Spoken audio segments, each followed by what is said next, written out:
kaka. Mbona ufanania kakaangu hivyo? Kwa nini unaniita mwizi?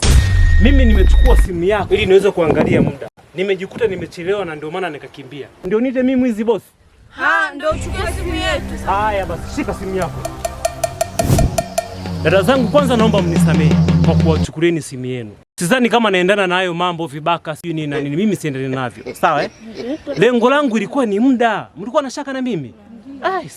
Poleni sana ise. Hebu tuone niangalie kwanza muda kama uko sahihi. Nisiye kana nachelewa tena hapa.